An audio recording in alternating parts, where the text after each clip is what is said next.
There's your I am worthy. Oh, it's a bit blurry, sorry. See? I'm worthy, I'm beautiful, I am blessed, I am amazing, I can do it.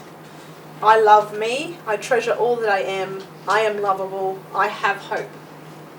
Okay? Isn't that nice to be told that every day, twice a day? Wouldn't that be lovely? Imagine a child being told those things. How differently they could well grow up and think about themselves. This is your job. Okay? Your job is to teach yourself this and to start looking after yourself like this. Alright, other people, okay? We have to admit it, there are other people in our lives, okay? That's just the way we are. There's that saying, what other people think of me is none of my business. Okay? This is all about you, what we're doing here. But reality is you're going to go back out into the world and you're going to be exposed again to some negative influences on yourself. Okay? So what I want you to do is start getting the strength to be able to have almost like a protective force field around you when you hear things flying towards you. Okay? Because you have a choice whether to believe it or to not. Okay? So if something comes your way, I want you to not just go, zoom, oh, you know, into you. I want you to go, oh, bounce there. All right, is that true? Yeah, all right, I'll look at it. Is it not? Nah, piss it off. All right? Let it go. All right. And the other thing is too, sometimes, I don't know about you, but there's been times in my life when I have become almost obsessed with thinking that people are thinking about me. Yeah. And something that I messed up with or whatever, yeah. Obsessed that, oh my God, they're thinking about me, they're judging me, they're talking to everybody about me, they're running me down, they hate me, on, obsessed. Okay?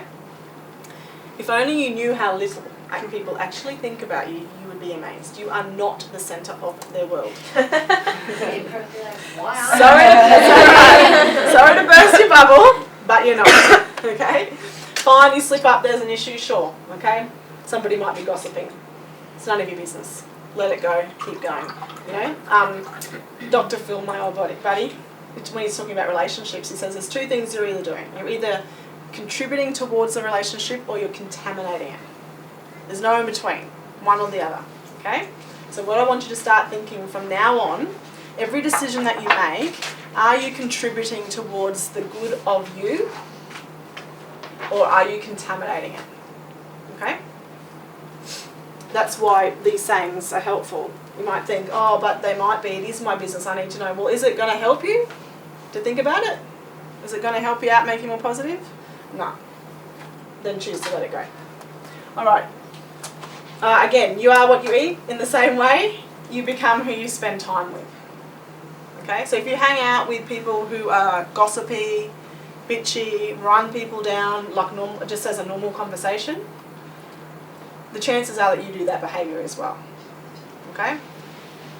Forget about how that feels for other people to think that you're doing that to them, but how does it make you feel when you walk away from that sort of conversation?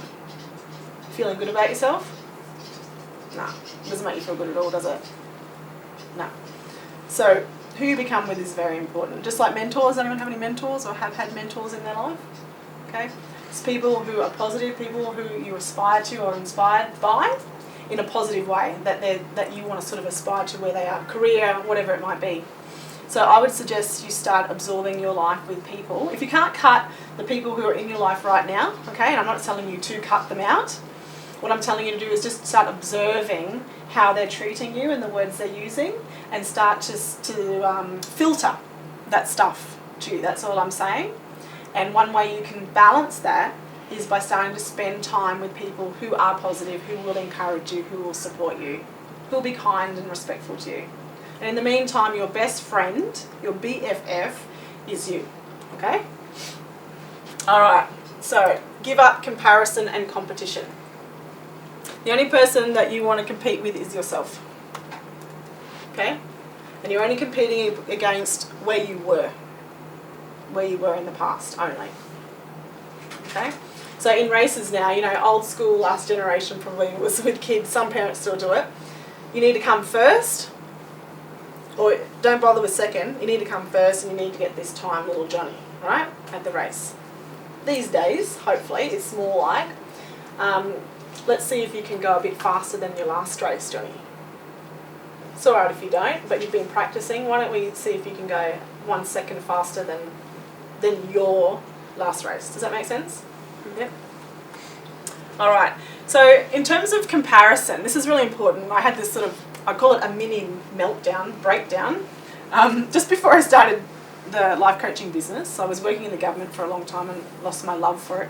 Wanted to do something that I loved, felt came easy to me and that I'd be paid for, and I decided to do life coaching. But what was happening to me at that point was I was comparing myself to all of my basically mentors in my life. And I just felt really stuck, and I thought all those negative things. I'm not there yet. You know, I'm 30, I'm 33 now, but back then I was 30, I should be here by now, I should be in this, you know, like what's happening, just all this horrible comparison. They're on this much money, they're driving this car, they go on all these holidays. Lost the plot for a bit. Like the phoenix, you know, into the ashes, arose and thought, who gives a shit about them? This is my life. I can't compare because I'm only seeing a tiny perception of their life. Okay? They say you never know what somebody's like until you live with them. Okay? Nobody's perfect. But you can compare against yourself. So I like the analogy of, you know, if you see yourself a long ladder here, you're in the middle. Often this is how people think. You're in the middle of a ladder. There's somebody always going to be above you, and there's somebody always going to be below you. That's how we sort of get through life, in that thinking. Oh, it's okay, there's somebody over there. I'm better looking than there at least. Or, oh God, I wish I was like him, or like that.